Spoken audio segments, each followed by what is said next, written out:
It's funny to me to see the websites and such be hypocrites so often like this, but it's never been more on the nose and goofy to me than what has happened surrounding this game called Mixtape. Maybe you've heard of it. Twitter is losing their minds over the game currently, and I personally looked into the game myself, and it's very obvious and you can immediately tell why games like this are being so loved by journalists all over. You see, IGN gave Mixtape a 10 out of 10, GameSpot gave it a 9 out of 10. Overall, the game is reviewing very well. And yet the online reaction to this game existing is putting people into two very specific groups. You got one side saying that games can be whatever they want to be, and the other is just kind of rolling their eyes. I'm not really sure if I'm in either camp honestly, but I do think the whole thing is kind of tiring if I'm being real. In case you're thinking, what even is this game? Well, Mixtape is a game about three soon-to-be adults experiencing their last hurrah before they get, swallowed up by the real world and all that stuff. There's a few plot lines in the game from we need to get booze, and then one of the main characters having to stand up to their cop dad. Which, yep, of course, that's one of the stories, because why wouldn't it be? Because don't you know that cops are bad people? They're evil, says the latte-drinking journalist who will call said police the moment they feel threatened by anyone, despite hating the so-called entire institution that employs people that do that sort of job. Yep, I can tell why the game's media loves Mixtape, because it's everything they love without realizing themselves that it exposes their own hypocrisy pretty well actually. You see, for a game's media that routinely loves to stare down and spit on player enjoyment whenever you're having it, stuff like Stellar Blade, Black Myth Wukong, and especially recently with Lords of the Fallen 2, it's kind of rich to see the usual types completely throw their state-mandated manuals out the window. The moment a game comes out that they like this, you may or may not have seen the scene from Mixtape where one of the main characters has a flashback sequence where they reminisce about their first kiss with a guy that they like. And it's recreated in this, cringe moment really, where the tongues of both these characters can be openly controlled by you, the player, to flick and touch each other for as long as you want them to until they hit the button to move on to the next sequence. In case you don't know what I'm talking about, here's the clip, and in advance, I am sorry if this grosses you out, but it's important for the context here, so I guess watch this. Just a little edit here. Actually, I can't play the audio here, but as you can see, it is two teenagers using their tongues to kiss one another. So yeah, usually there will be audio here in terms of the music, but apparently it's copyrighted. So there you go. Now let's go on with the video, but yeah, it's pretty gross. Yeah, so that's a part in Mixtape. Look, I get it, okay? They're teenagers. It's meant to be awkward. I mean, Kotaku had a whole article, as you can see there, talking to the team behind Mixtape about how they made that very tongue-flicking scene, as the creative director said there. We were talking about ways of using the medium to feel things that you wouldn't usually feel in a video game, like being grossed out and awkward and embarrassed. It's a really teenage experience, the first kiss, and it goes for too long and it's just foul, and we spend ages getting like the ropes of saliva to work in a particle system and stuff like that, and I really feel like we got across what we were trying to convey. I would say, yeah, they succeeded really in making that scene gross because a lot of people had visceral reactions to it, so mission accomplished there. But it's also very telling and kind of ridiculous to me that the same games industry that harps on other games for having sexual-esque themes to be problematic or gross. Yet here we have Mixtape and it's totally fine. It's barely even an inconvenience. It's also stupid because this game has released during the same news cycle as many websites also unifying to attack games like Lords of the Fallen 2. If you don't know, as seen here, Lords 2 has added female armor sets that show off skin on fully grown adult female bodies. These armor sets, however, were met with vitriol and disdain from the very same websites praising Mixtape for its, sexual content. Push Square, for example, as you can see there, called the Lords 2 armor embarrassing, saying that it was unrealistic and too provocative. Even Kotaku, who just released that article praising Mixtape's tongue simulator moment, had this about Lords 2 as well, where they call the armor in that game, again, on fully grown adult women to be gross and sexual. It's very telling and weird to me that the very same publications that are praising Mixtape are able to turn on their own morals when it comes to other games they don't like Lords of the Fallen 2. It's also very weird to me that they always have a problem when consenting fully grown women who aren't children wear revealing outfits or show any sort of skin at all. But when two teenagers who are underage in a game are swapping spit with each other and you control it with your own free will and it just goes on for as long as you want to, no less, that's instead seen as an amazing moment in a video game that everybody must love and praise. And weird how that works, isn't it? Why are you okay with underage kids making out in video games, Kotaku, but you shudder at the idea of adult women wearing armor that shows their skin? That's kind of weird, isn't it? Almost a bit hypocritical even. Again, I don't think Mixtape is a bad game. I don't have any ill will towards the developers or anything like that. Nobody should boycott it, it's whatever. But I do just find that it's in these moments that we really do end up seeing the hypocrisy of the very game's media who believes that their opinions still matter. Because you and I both know this level of leeway is not equally given to just anyone. If the Japanese games industry had a moment in a Japanese game where two underage characters were swapping spit, the entire game's media would be losing their collective minds. They would be calling it PE you-know-what bait, and they would lambast whichever game tried to do that. Hell, if some Japanese game added the exact same Mixtape-like tongue-sloshing moment in their game that was between, let's say, two consenting adult female characters who were of age, right? The game's media would still find that gross. Yet here, it's fine, because why exactly? They're teenagers? Does that not go against the fundamentals of what these sorts of publications deem to be their philosophies, just a little bit maybe? It may also be because Mixtape, like any game the game's media likes that is like it, enforces the sort of things that these types all believe to be as true. Like I said, one of the main storylines of this game is that one of the three main characters stands up to their cop dad, of course, for a very liberal games media. F the police is very much a stance that they all kind of stand by while living in their homes with, locks on their doors. A phone call away from calling the very institution they claim to hate whenever they feel scared or threatened. It doesn't really surprise me to see Mixtape get the scores that it's getting because it's being so very obviously astroturfed by the game's media. They're favoring it because it enforces what they want to see more in video games. It also doesn't surprise me because Mixtape, unsurprisingly, is a game that, practically plays itself. There's plenty of clips online where players are showing that they don't even have their hands on the controller, and yet the game is just playing itself in its entirety. Kyle, for example, played the game himself, and watch this clip. I'm not steering, so we'll see how it goes. Dude, I can't go to prison.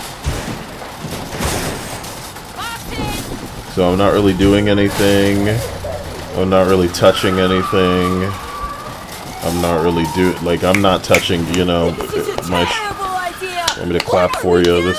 I'm not doing anything here. This is really unbelievable.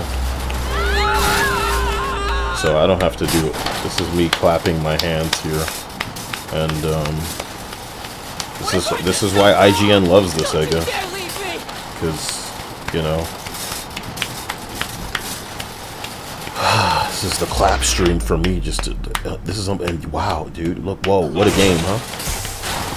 Whoa, isn't this the craziest thing ever? You just help me steer.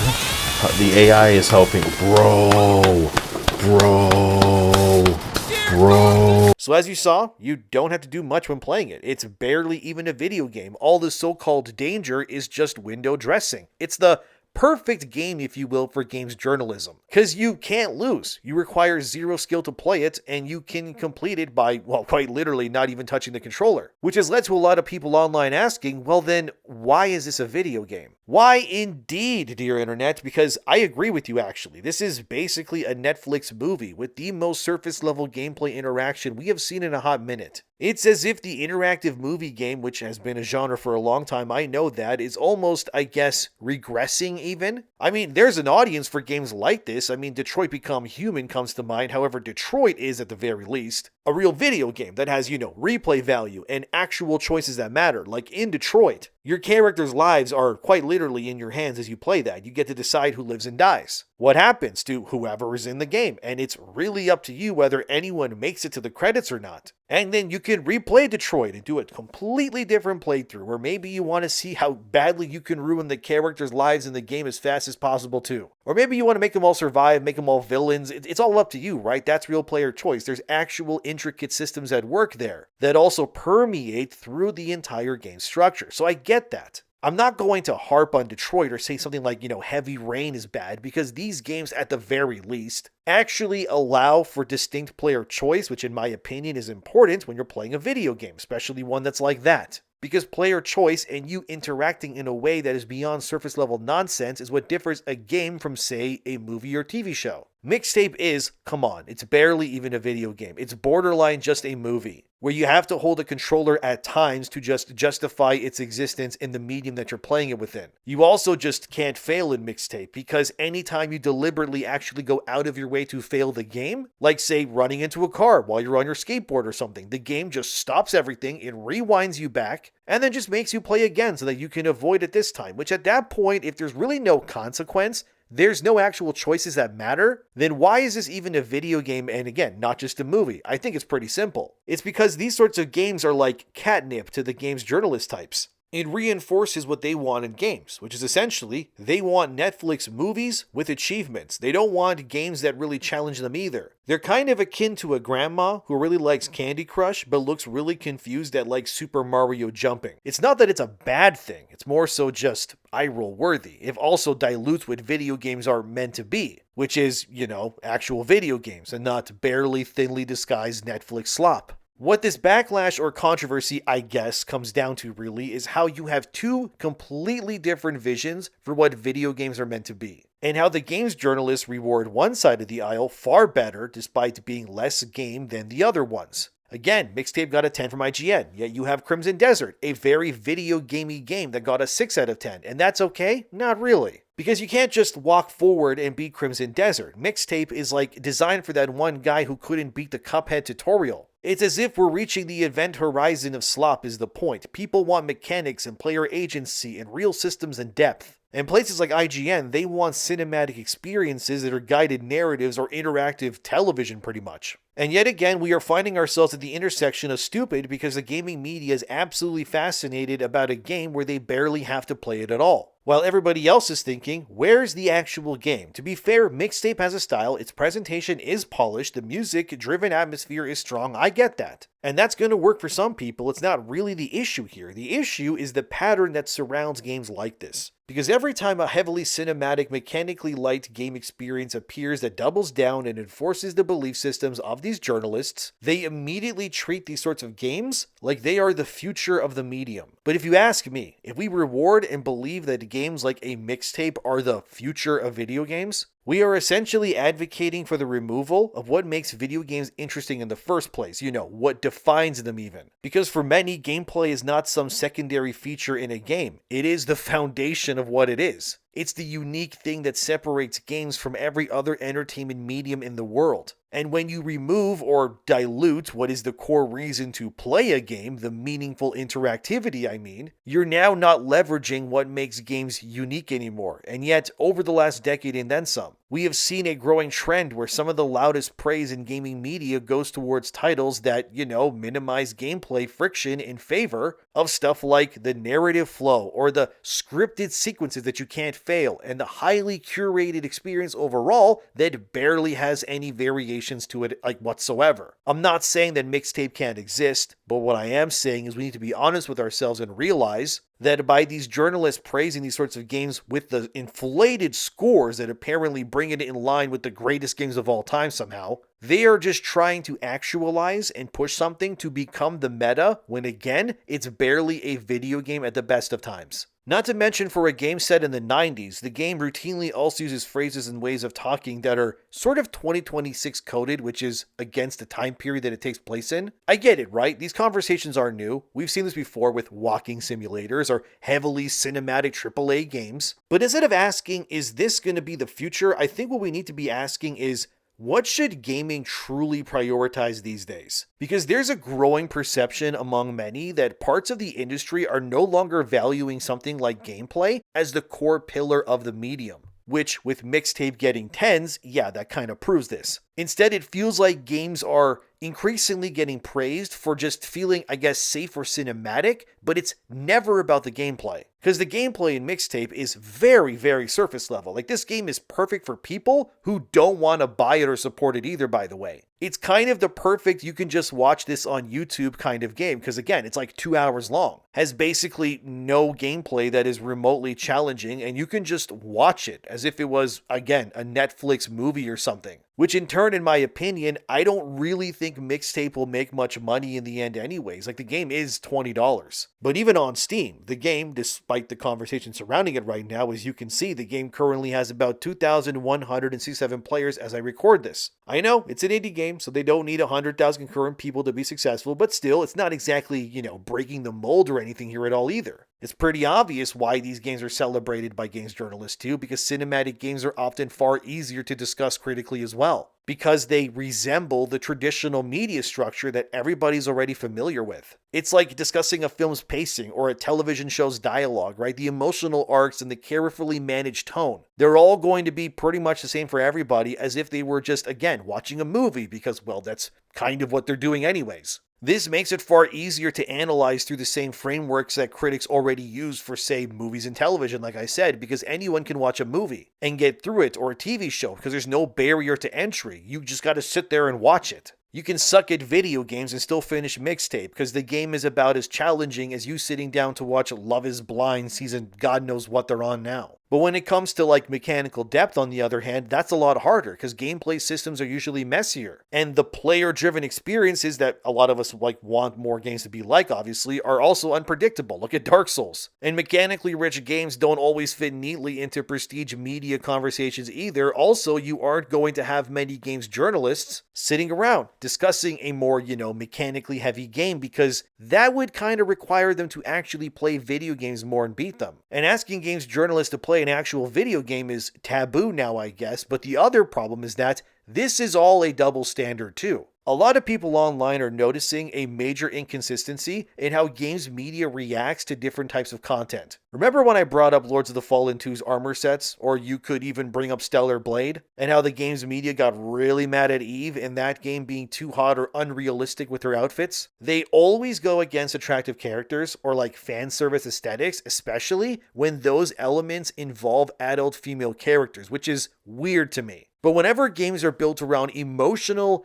teenage relationships or romanticized coming-of-age narratives, think Life is Strange, something like that, right? Or intimate, youth-focused storyline telling stuff like that tongue scene I showed you earlier. It often then results in a completely different tone of coverage, doesn't it? And whether that's fair or unfair, many people will see that contrast and then wonder, well, why does one type of content trigger outrage all the time, while the other one just kind of gets celebrated? Why is the game's media against adult women looking hot, but they are frothing at the mouth when two underage kids are kissing on screen? It makes you think, and yes, it's very weird, although it does give you a good gotcha now in the future. If the game's media ever really complains again about anything sexual in a video game ever, because you can just say, you guys love the Mixtape makeout session, but this offends you now? And I bet money those types will shut up the moment you bring that up, because they know they can't debate you in good faith because it's true. Obviously, different themes are not automatically equivalent. I mean, context is going to matter, as does intent or execution of said ideas. But this is probably why, in my opinion, why so many are kind of just against what Mixtape represents. Because it shows that the media is just grossly inconsistent when it comes to just about anything these days. That when it comes down to the genre, the messaging of the game, like Cops Are Bad in Mixtape's case, journalists are going to love that especially, right? Or the aesthetic that's being presented, where it looks like, I don't know, Stranger Things meets like Spider-Verse. It's sort of like how any movie made about black slaves or World War II camps instantly feel like award bait that's designed to make reviewers. And especially like the Oscar voters feel bad or something, so they have to like vote for the awards. You know what I mean? The perception here, it fuels the distrust, if you ask me. And once people stop trusting the consistency of criticism from those that are, meant to give it, that's kind of why you have what you have right now. The other problem, amongst all of this too, is that modern gaming in general increasingly chases what I can only call prestige validation. So what I mean by that is studios want their rewards, they want their critical acclaim,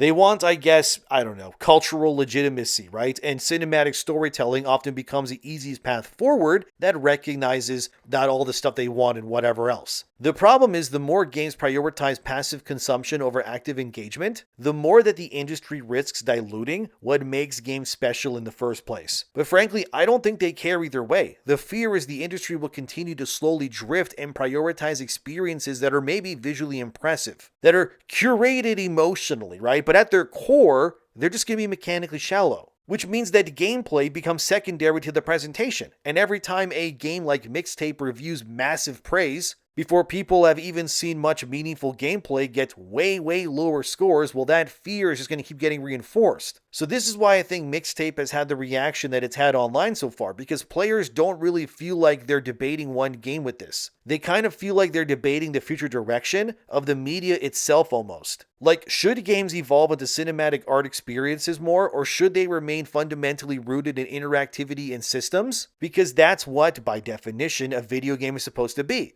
That's why you're seeing what you're seeing. And when you have one side favoring mechanically deep games or difficult action games, games that give you true player agency, and the games media constantly rewards games that are the antithesis of that entire idea more often than not, it then becomes clear that the people who score games are treating one side as being less legitimate now. And it's not the side that is more video gamey that wins in the end here either. Because again, how does Mixtape get a 10 out of 10, but Crimson Desert a 6? Make it make sense. Look, Mixtape might end up being a great experience for the people who want that sort of game, but that isn't the issue here. The issue is that the games media's way of lifting certain games up while tearing others down is becoming more and more one-sided as time goes on. Because it's starting to feel like the gameplay of a game, the thing that defines the medium for what it is and makes it different, is becoming secondary in many parts of what the mainstream critical space deems as important now. And whether that perception is fully accurate or not,